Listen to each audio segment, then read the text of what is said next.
I am announcing my run for President of the United States. Vivek Ramaswamy is making what he wrote about in this bestseller the focus of his presidential campaign. He's running really as the first properly anti-woke president of the United States. Ramaswamy is obviously a long shot, but his arguments that America's become a nation of victims, that some on Wall Street now collude with government to cripple capitalism, made me want to learn more about him. You're doing surprisingly well if I look at the people who bet, which is not perfect, but the most reliable guide. You're in 5th place among the Republicans. You're ahead of Kristi Noem, ahead of Mike Pence. We're looking to be number one. That's the goal. But it's a steady climb to get there. I mean, it's like where Donald Trump was in 2015. That's about where we are in the polling nationally. Look, I'm not a political scientist. My projections of who's going to do what over the course of a year and a half, those predictions aren't worth much. But what I am in this race to do is to speak truth at every step. And my entire electoral strategy is I'm going to actually say what I believe. And we'll find out whether that's a winning strategy or not. My bet is that it is. I just came here from New Hampshire, spent 5 days on a 10-county bus tour there. If we're doing what we're doing in rooms of 100 or 200 people at a time, and we can take that nationally, I have full confidence we win this election. But more importantly, it's not about who wins this election that matters. It's the fact of how we actually revive our missing national identity. That's why I'm in this race, and I'd rather speak truth and lose the election rather than to play some political snakes and ladders and figure out how. That's the number one issue, revive our national identity? I actually think it is. And explain what that means. So look, if you ask people my age, I'm 37, I'm a millennial, what does it mean to be American? You get a blank stare in response. I think that is a moral vacuum. It is a vacuum at the heart of our national soul. What would you wish the response to be? I'd wish the response to be something that was grounded in the principles that set America into motion. That said, we're a nation built on basic ideas like the rule of law, like free speech and open debate, that we embrace meritocracy over grievance, that we embrace the unapologetic pursuit of excellence, that we live in a country where the people who we elect to run the government are the ones who actually run the government. Even if I disagree with them, let it be the people we elect, rather than a permanent managerial, bureaucratic, permanent state class that actually runs the show today. That's what it means to be American. We fought a revolution to bring ourselves together, that we're, yes, may come from many different skin colors, that there's 2 different genders, that there are 2 different political parties. But what unites us is a commitment to those common set of ideals. That's what it means to be American. Yet now you get a dull, lobotomized stare. That's effectively what you get when you ask somebody what it means to be American, if not an actual shameful response, almost apologizing for the existence of a nation founded on those ideals. And yes, I think that's the most important issue. Why? Because our economic revival depends on a revival of self-confidence. Because the revival of our leadership on the global stage, the revival of American self-confidence on the global stage, starts with restoring self-confidence at home and in each of ourselves.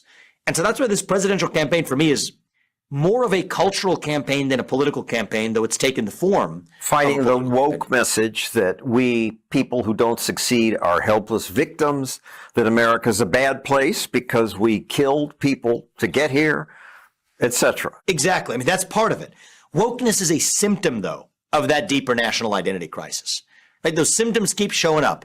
Racial wokeism, transgenderism, climatism, this new and latest, most fabulous cult that's spreading across America, COVIDism for a couple of years. It keeps showing up. COVIDism is excessive fear of COVID? It's the religiosity around COVID policies.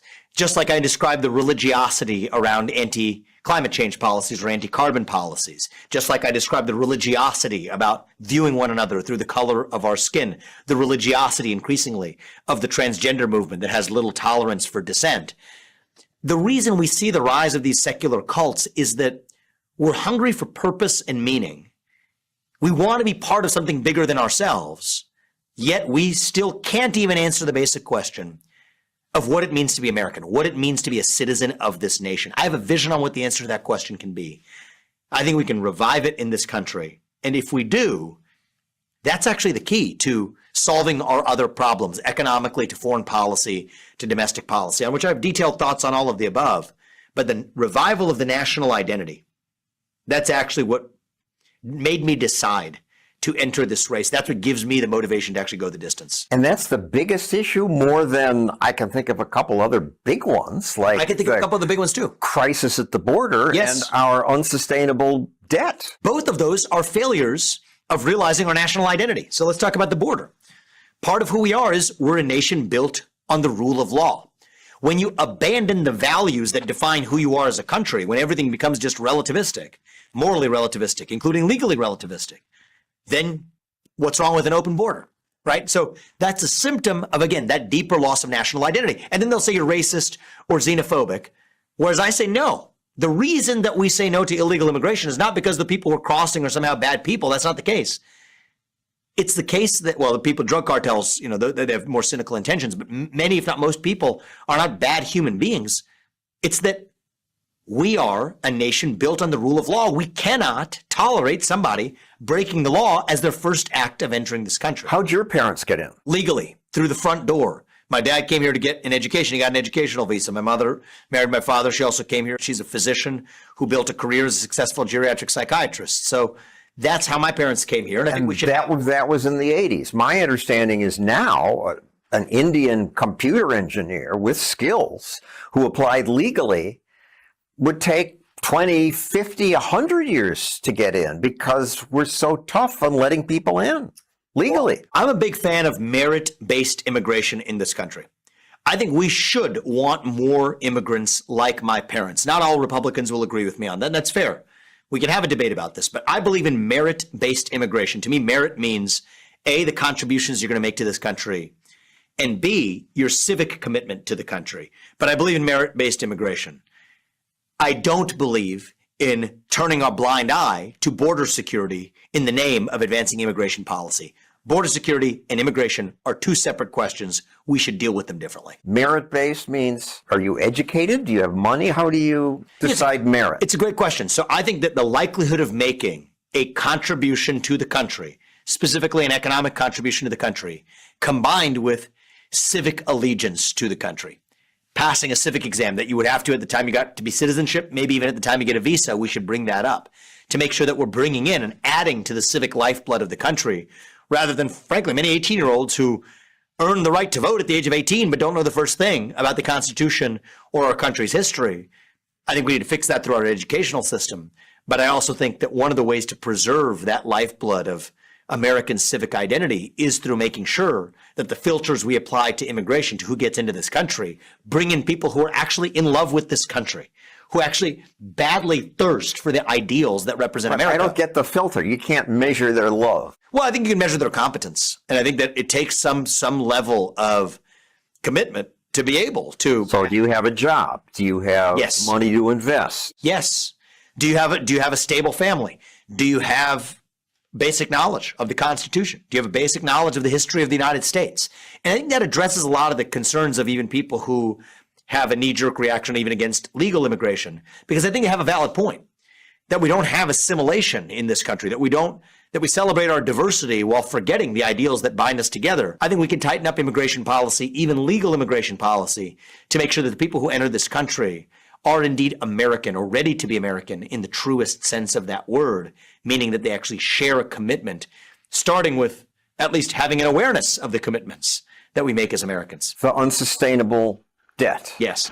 Social Security will go broke. Medicare will stop paying my medical bills. What would you do? Well, I would put pressure on that premise, okay? They will if we extrapolate the current GDP growth rate in this country. Right now, I see a lot of small ball between Republicans and Democrats on national debt questions. Democrats say we need to increase taxes. The only problem with that is that reduces the size of the pie and the size of your tax base. So that's a self-defeating proposition. It also wouldn't solve Medicare. It also really wouldn't solve Medicare. Yeah, exactly. The second issue is that the Republicans will say that, well, at least some of them, that you have to make cuts to Social Security and Medicare or else we're doomed in its financial Armageddon. I think there's a third way. The third way is restoring GDP growth in this country, restoring economic growth. We've grown at more than 4% for most of our national history. We're at 1-point-something% now. That is a shame. But how do you restore that? Drilling more, fracking more, burning coal unapologetically. I know coal is really polluting. Well, there's other ways we should figure out how to deal with that, but I don't think that it's nearly as pollutive as the public narrative makes it out to be, especially with modern methods of burning coal as well, embracing nuclear energy. So the very people who are opposed to fossil fuels are mysteriously hostile to the best known form of carbon-free energy production known to mankind, which tells you what's going on. The climate cult has nothing to do with the climate.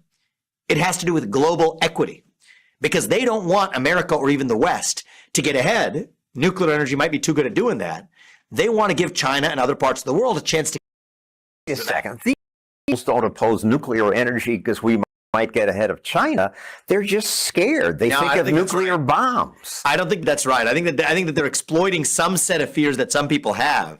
I think the real problem with nuclear energy, they won't say it out loud, but I think the essence of what's going on is that it might be too good at addressing their made-up climate crisis.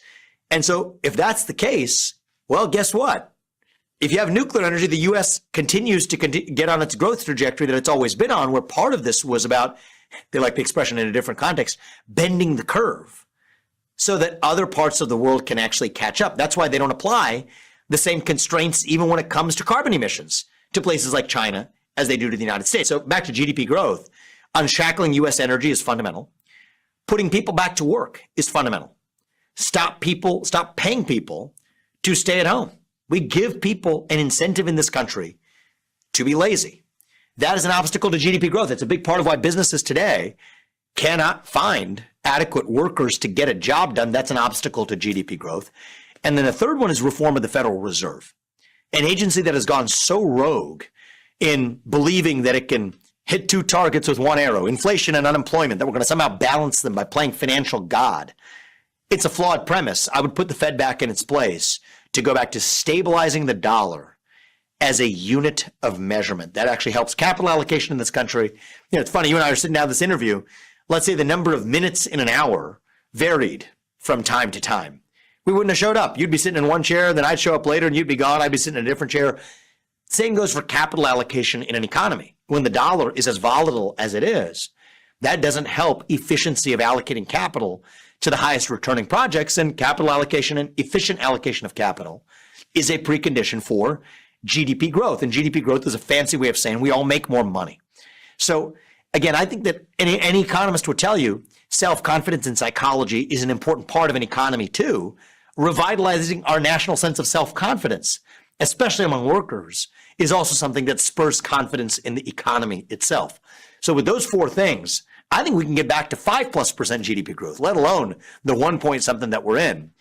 But back to your original premise, even if we're growing at over 3+%, the idea that we're going to run out of Social Security or Medicare actually goes away. We will grow our way out of our problems. That's how we do it. You've said you would fire over half of the government's workers. That's correct. You would close the education department, other departments? Yeah, I would shut down the U.S. Department of Education. Not because I'm anti-education, but because I am pro-education.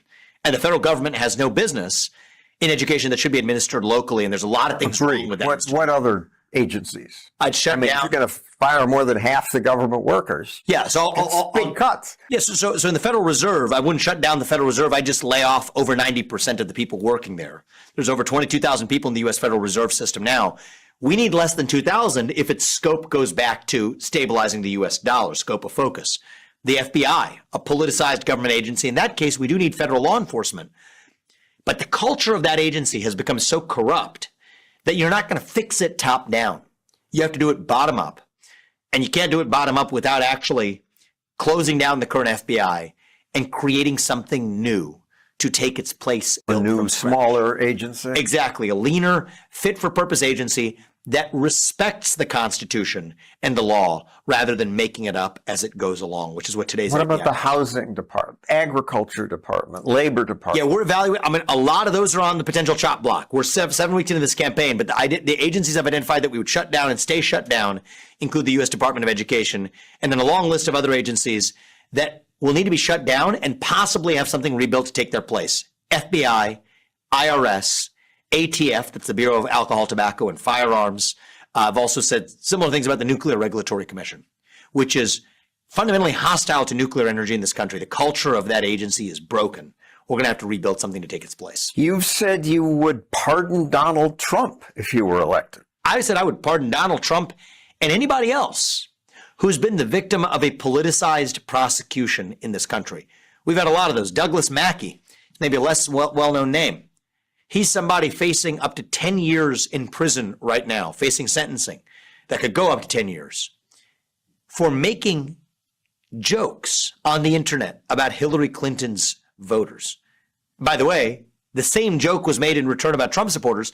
The person who made that joke continues to roam the American terrain perfectly free. And I think it's a good thing. She shouldn't have been prosecuted, but Douglas Mackey shouldn't have been I think prosecuted. I'm pretty well informed. I don't know about this person. Really? They're Yeah. facing a prison term? He's facing up to 10 years in prison. He was just convicted. And I think this is sad. This is something that we see every day in this country. Even many of the January 6th defendants who were denied due process to be able to see potentially exculpatory evidence. That's a due process failure. And, John, I'll tell you this, I'm principled on this. I was one of the weird guys back in the 2000s who was arguing for the importance of due process even in 9/11 related investigations in Gitmo and Guantanamo Bay. I think that these principles have to apply equally. And the thing that disappoints me is the people who were with me back then are nowhere to be found today when it comes to those basic principles relating to misuses and abuses of the police state, abuses of due process. So on a backward-looking basis, I would fix that through the presidential pardon power.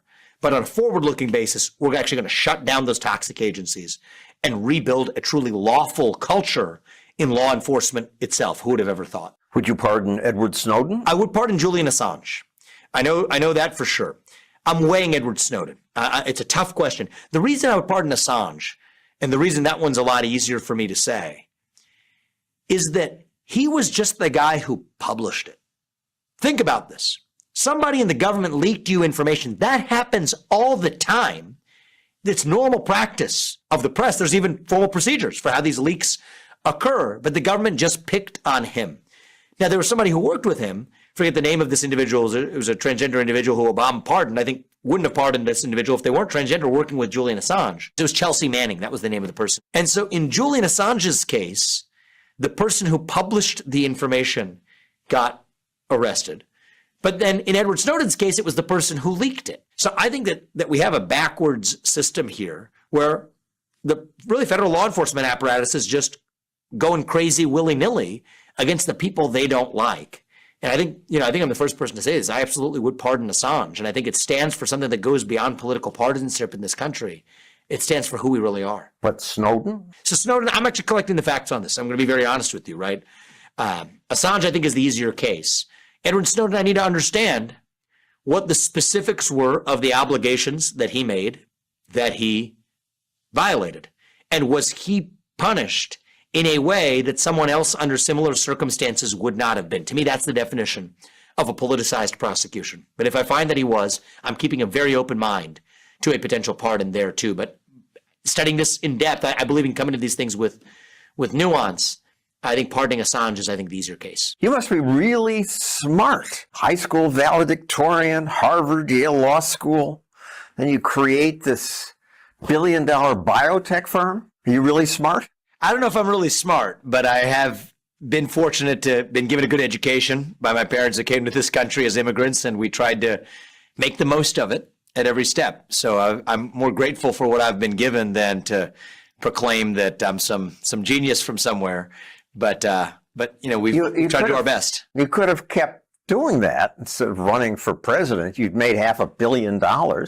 You created good stuff in your biotech firm. Kids who once died at age 3 no longer do. Yeah, look, we worked on therapies for this rare genetic disease affecting 20 kids a year, to a drug for prostate cancer that I personally had an opportunity to help oversee developing, endometriosis, uterine fibroids, overactive bladder in elderly people, psoriasis.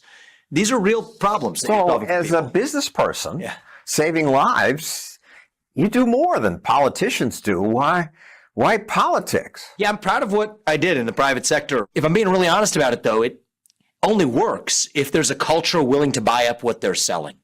And I don't think that I was going to be able to change that culture through the market, through even just complaining about the problem.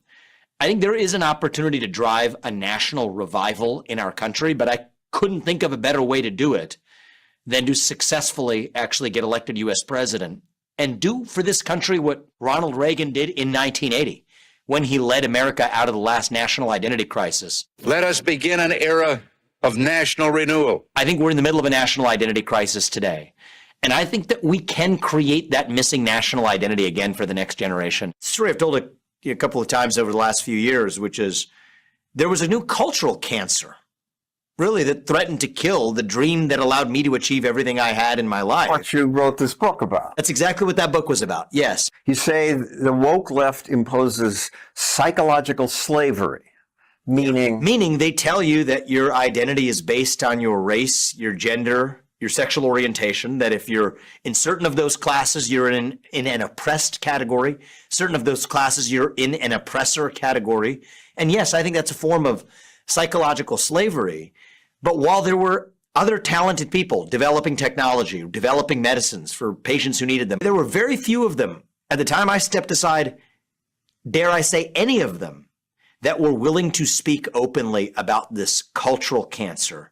And I worried that was going to prevent, honestly, kids like me, born 20 years later, from being able to live the American dream that I did. they don't want to criticize it because they take a hit. Of course they do.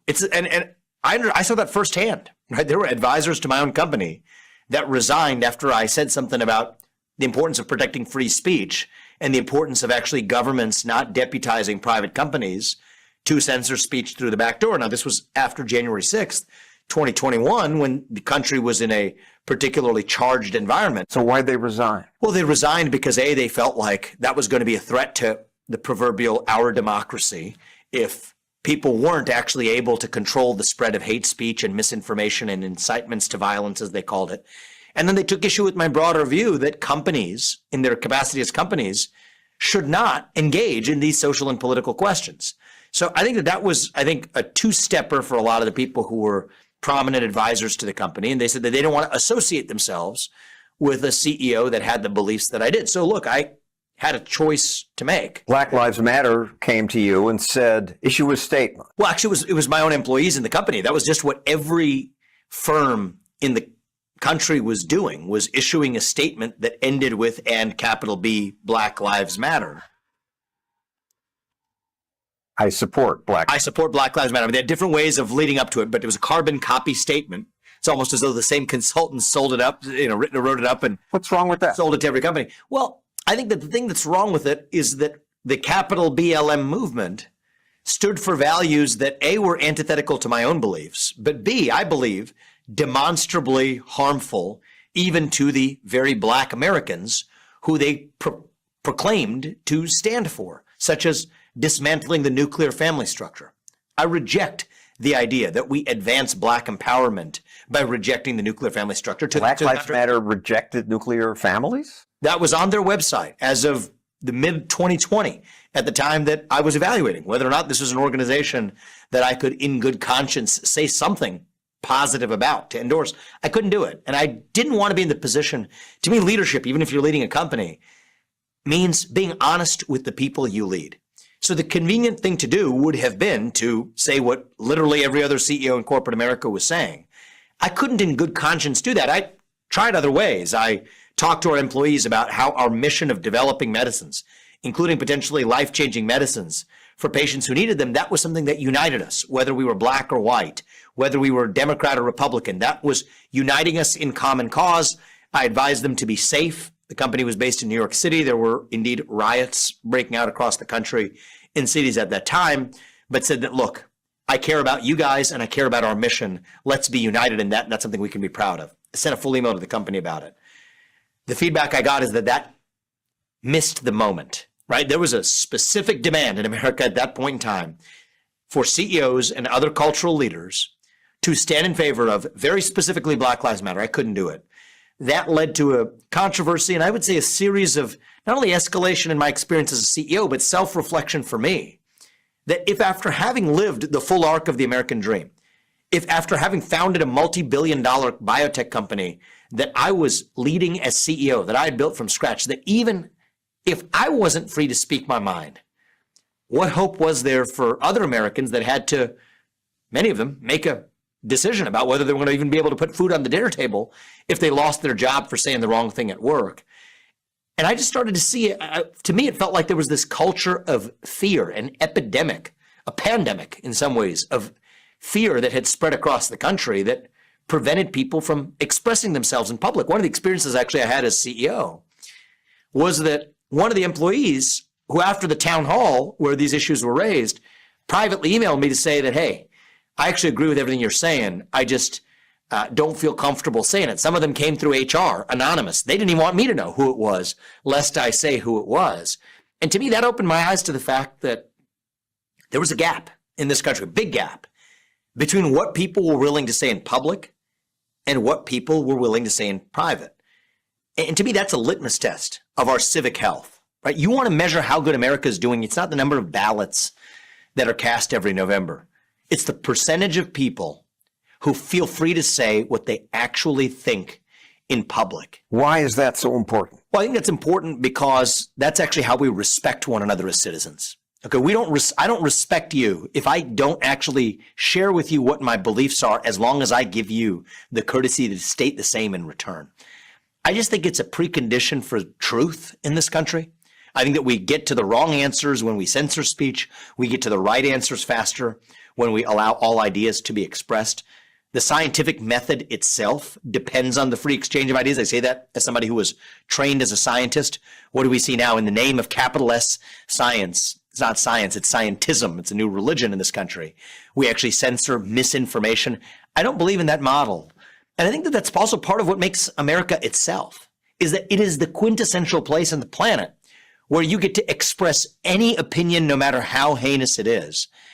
And I think that that's part of what preserves peace in a diverse democracy. No matter how heinous, how does that preserve peace? Yeah, it's counterintuitive, but we're the nation that said that we're the ones who let the Nazis, the neo-Nazis, march in Skokie.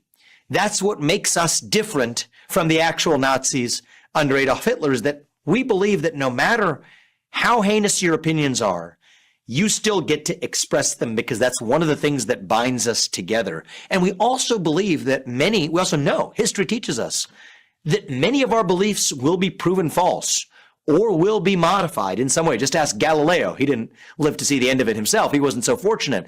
But history teaches us that we have to have humility. People use fancy words to describe that, right? Epistemic humility is the philosophical word for it. It's a long way of saying that more often than not, we're going to find out that we were wrong in some way. We only figure out what the right answer is if we get there through free speech and open debate. I don't think that we would have closed those schools during the COVID-19 pandemic, not for nearly as long as we did, if we had been allowed to debate the merits of doing it. Now, years later, okay, it was just a report, there's hearings going on as we're speaking about the origin of COVID-19. It's increasingly obvious that this began in a lab. We would have gotten to that answer sooner if we had been even allowed to say it, rather than being scrubbed from the internet, which is exactly what it was a few years ago. And allowing people to say hateful things also must be allowed? Yes. Because what is hateful to one person is still a different person's opinion. And we're a nation founded on the expression of diverse opinions. It is who we are. It's in our nature. And look, I also think that it's important for peace in a diverse democratic society, in any diverse republic or democracy. You need to let people speak, because if you tell people they can't speak, they scream. If you tell people they can't scream, they tear things down. Right, this is controversial to say, but I don't think January 6, 2021 happened because we had too much free speech in this country. I think in part it happened because we didn't have enough. And so I think that if we want to prepare for a world in which people settle their conflicts through physical force rather than through free speech and open debate, history has a lot to teach us about that. That is how you have a declining nation where people are left to just sort it out with sticks and stones. I'd rather sort it out through free speech and open debate, which is actually the vision that our founding fathers had when they said the First Amendment came first. For a reason, it was the one that made all the other ones even matter. now you've come out with a new book, Capitalist Punishment: How Wall Street Uses Your Money to Create a Country You Didn't Vote For. What's that mean? In one way, it's a really narrow niche issue, but in another way, a really fundamental issue, which is the rise of ESG and stakeholder capitalism in capital markets. ESG is environmental, social, and governance. Yes, it's a non-grammatical amalgamation. Sounds good. I mean, it sounds fine. It's three letters amalgamated together. It's designed to sound boring for a reason. So what's going on is there are a range of agendas espoused by one end of the political spectrum, saying that we need to cut carbon emissions to fight climate change, that we need to use racial quotas in the boardrooms to make up for our past sins of slavery and systemic racism in the United States. But the public doesn't want to vote for a lot of those policies. I have to admit, I'm part of the public that would not vote for those policies.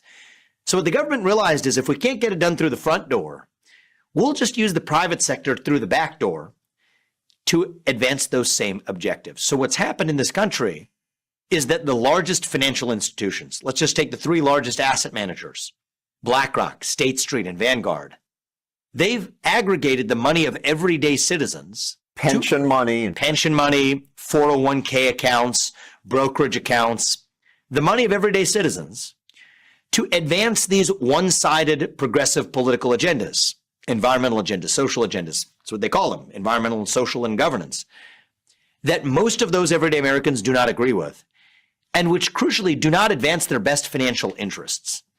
That's a breach of fiduciary duty. It's probably Most Americans agree that we should have a clean environment and we should be socially kind. Well, I think that they agree with that in our body politic, but we got to sort that out where every person's voice and vote counts equally in deciding how we get there. What they don't want is their retirement dollars to be used to tell a company to adopt an agenda that makes that company less successful at delivering profit, which is why they were invested in the stock market or in those companies in the first place.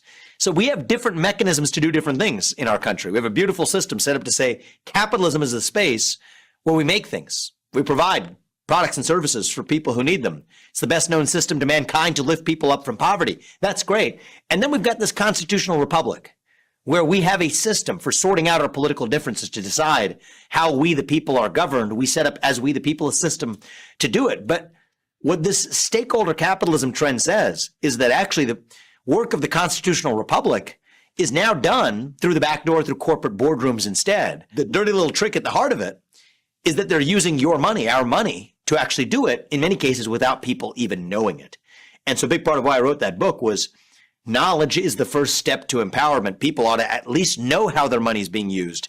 Then they can actually be free to make the choice of whether they actually want it used that way. And you started your own investment fund that won't do that. Yeah, it's an investment firm, Strive Asset Management. Strive Asset Management launching a new index fund today that you might call the anti-ESG. Founded it last year, center of Ohio. So I didn't think I was going to start another business, by the way. But after I stepped down from my biotech career, wrote these books, etc. But I decided I'm not a pundit. Right. I enjoy going on television from time to time. Some companies are doing it because it allows them to make another buck. They blow woke smoke. I enjoy writing books and columns in the Wall Street Journal, which I've done plenty of, but I'm a man of action. I believe in driving solutions. And so I said, look, if I've observed this problem, let's actually do something to fix it. So I started this business, Strive, whose whole premise was to offer similar products to what the likes of BlackRock and State Street and Vanguard offer, but to do it with a different voice and vote when you're voting on behalf of policies as a shareholder in those companies. To tell companies to go back to focusing on excellence over politics, on products and services for your customers to maximize profit, rather than any non-economic agenda, social, cultural, political, environmental, or otherwise. These companies will invest in things that will help preserve people's retirement fund, not make them feel good. Yeah, well, I generally think that people feel good when their retirement fund is doing well and when the economy is doing well. The key difference is almost every major asset manager for the last several years not only buys shares in those companies, they use their clients' money, probably many people listening to this program, to then tell those companies that, hey, we're the shareholder, we BlackRock are the shareholder of you, Apple, who are going to vote in favor of a racial equity audit at Apple. This is a true story in 2022. That Apple's board did not want to adopt, but effectively was forced into adopting when a majority of Apple's own shareholders voted for that racial equity audit.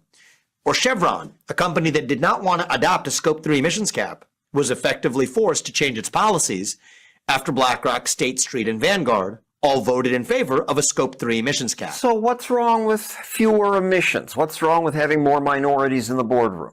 Well, we could debate that. Those are deep issues. I don't think there's inherently anything wrong with either of those things. But it's a misuse of somebody else's money to foist that agenda onto a company whose board didn't even want to adopt it, because the job of an asset manager and the job of a corporate board is to advance the financial interests of their clients and of their shareholders, period. Full stop. Anything short of that is a fiduciary breach. That's what's wrong with it. Now, we can get into the merits of the climate debate. I think that most of the anti-carbon agenda in the United States is based on a set of flawed premises. I think it's a long discussion we could have, but that's my opinion in my capacity as a citizen. There's a climate cult. There is a climate cult in this country that tells you that you have to reduce your carbon emissions, when in fact that's based on a flawed set of premises, that has anything to do with advancing human prosperity. To the contrary, it's actually reining in human prosperity. But John, that's my view as a citizen. However, whatever my view is or somebody else's view, let's sort that out through the democratic process. That's what we have. That's what America gives you. Our citizens, we the people, are empowered to answer those questions. That's what we said in 1776. That was what the American Revolution was fought to settle, that it's not somebody in the back of some palace hall settling that question. And yet today we have palace halls down the street on Park Avenue that settle that question using your money to do it instead. That's a betrayal. It's a kind of financial fraud, actually. It's a betrayal of trust.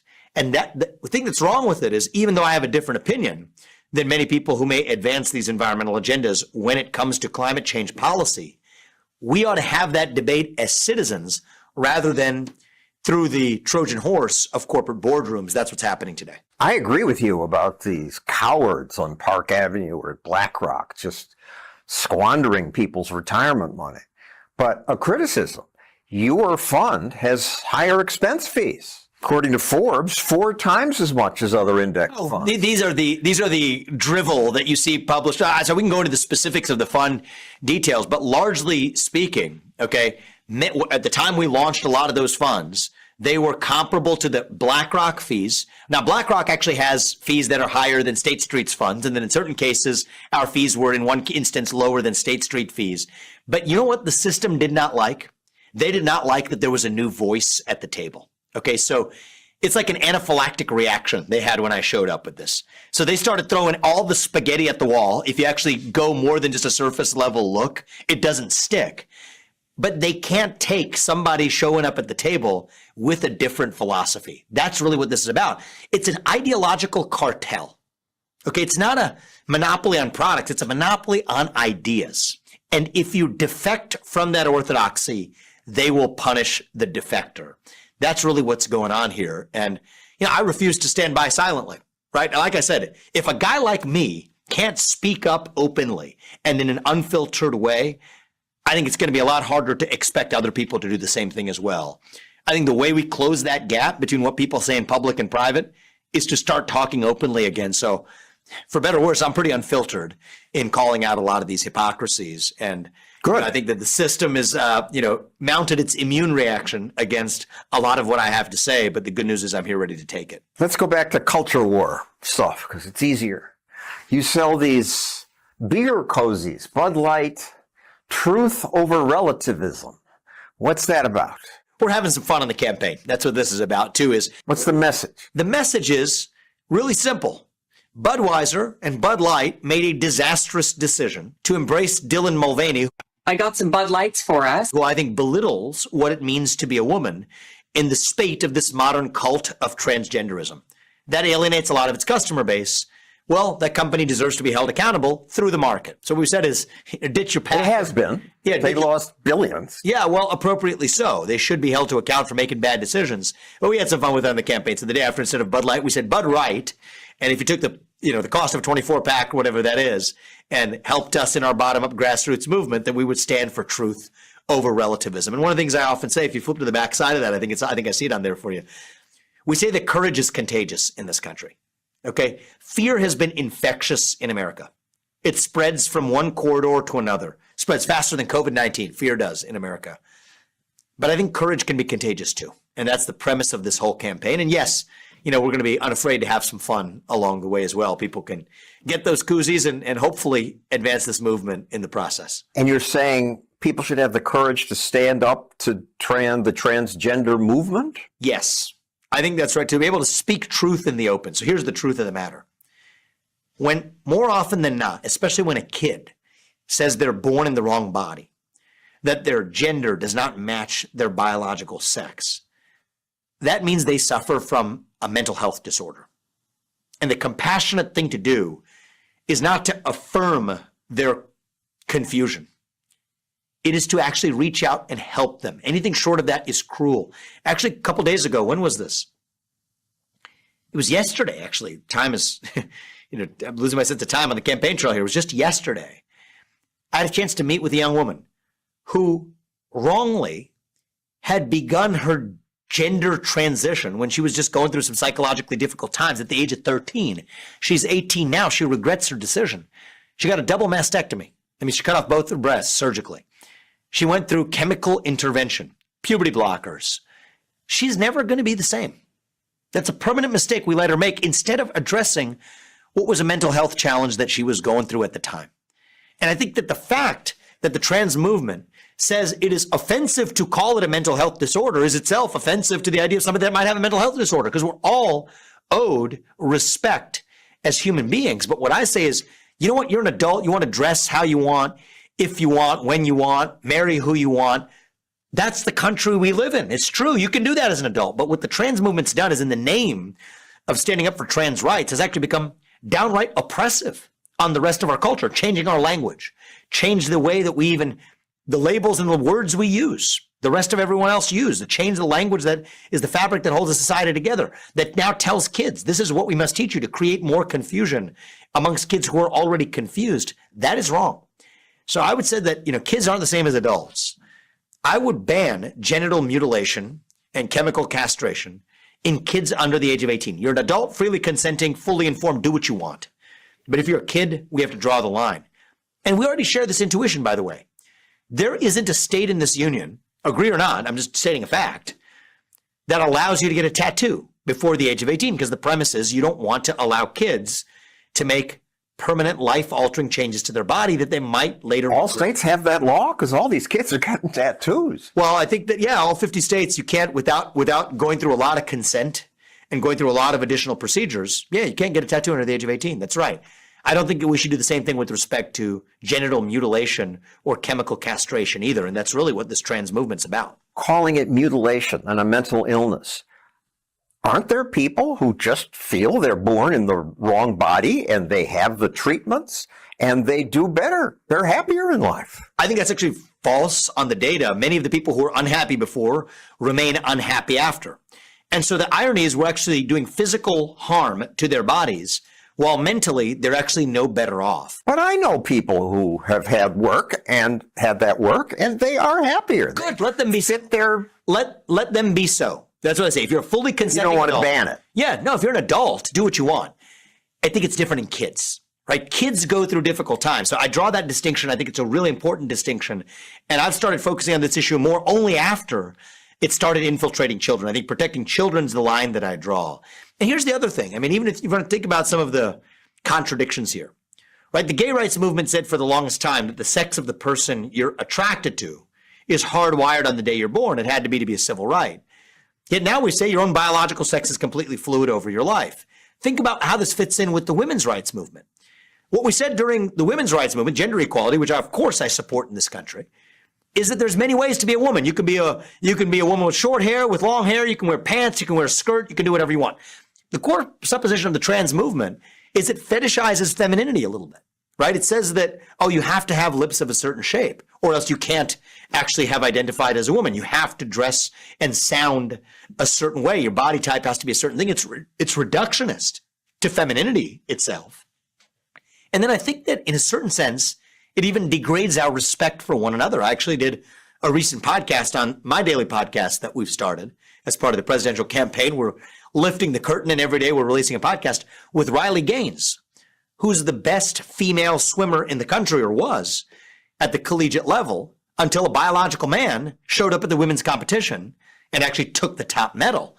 For years in this country, we said that we needed Title IX to create a space for women's sports, to allow women who are biologically fundamentally different from men to still be able to compete at the highest level and respect that.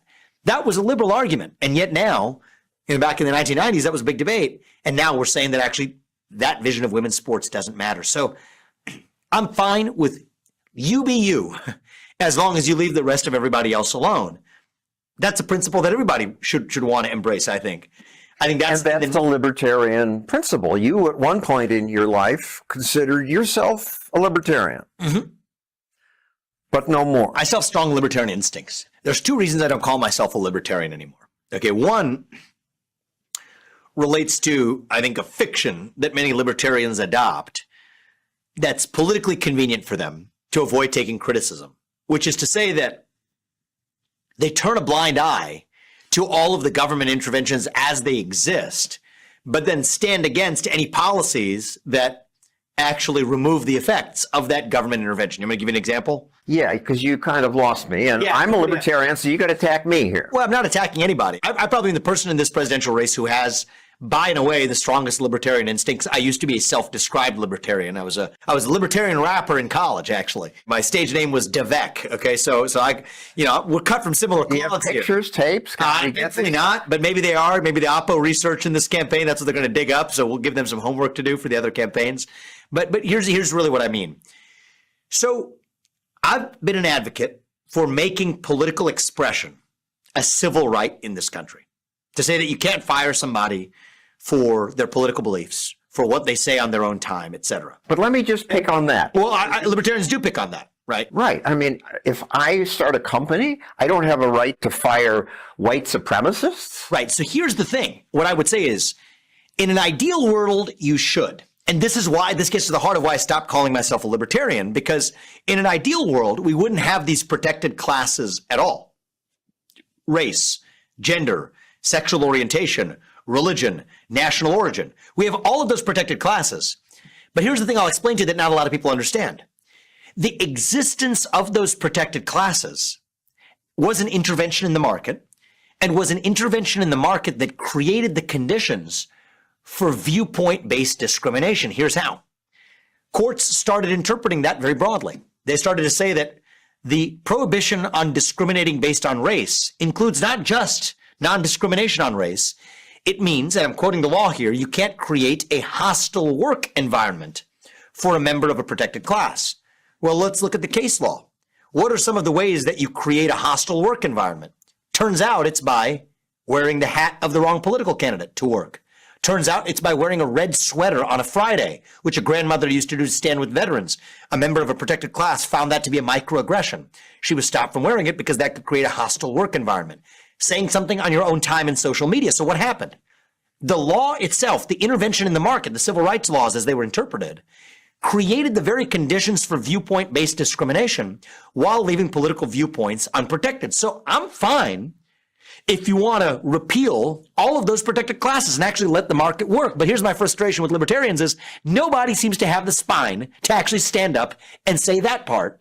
Yet, if you try to correct for the actual excesses of that by at least saying, all right, well, if all these are protected classes, then let political beliefs not be unprotected when we've created the conditions for viewpoint-based discrimination. We'll say, oh, it's about the free market. So that's reason number one I don't call myself a libertarian is I actually would be the purest of them. I would say, fine, let's get rid of the protected classes altogether. But recognizing that that may not be politically feasible, even though I'm not afraid to say it, I'll say I still want to do the next best thing to be able to apply our standards even-handedly. But the second reason I don't call myself a libertarian anymore is that while I am a big fan of getting the government out of my hair and yours and everybody else's in our country too, there are still other things that matter to me after that. Right? What do we do then? Well, me too. What do we do? Exactly. So what do we do in this world? So that's not anti-libertarian at all. It's just why I don't call myself a libertarian. Just like the first thing I said wasn't. So it's not. I have nothing in me that's anti-libertarian. All of that's in me. But there's more that I care about too. I care about the cultivation of virtue in a society. I care about the cultivation of how we live our lives. Not government. See, not government. Through culture. So when it comes to government, I'm actually pretty much, you and I think, are going to find very little daylight between us. But I think that the scope of my interests and even leading as a cultural leader, setting a tone where I don't think it's the government's job to force people to get married and form a nuclear family. But I still do believe that the nuclear family structure is important. I don't think it's the government's job to foist religion onto anybody. But I do think the revival of faith in America is important. And so the reason I don't call myself a libertarian is libertarianism is a subset of a broader worldview that you might call American conservatism or my brand of it. And so that's the reason I don't use that label anymore, even though I'm, I would say, firmly convicted in libertarian instincts. I almost grew out of that label, even while many of the principles stayed with me. You don't want government promoting religion or No. telling people to get married. No, government shouldn't be doing that. Thank you for your time. Thank you. I really enjoyed the conversation, and it's a lot of fun to get beyond the usual talking points, scratch deeper, and this is a lot of fun. I hope we can do it again.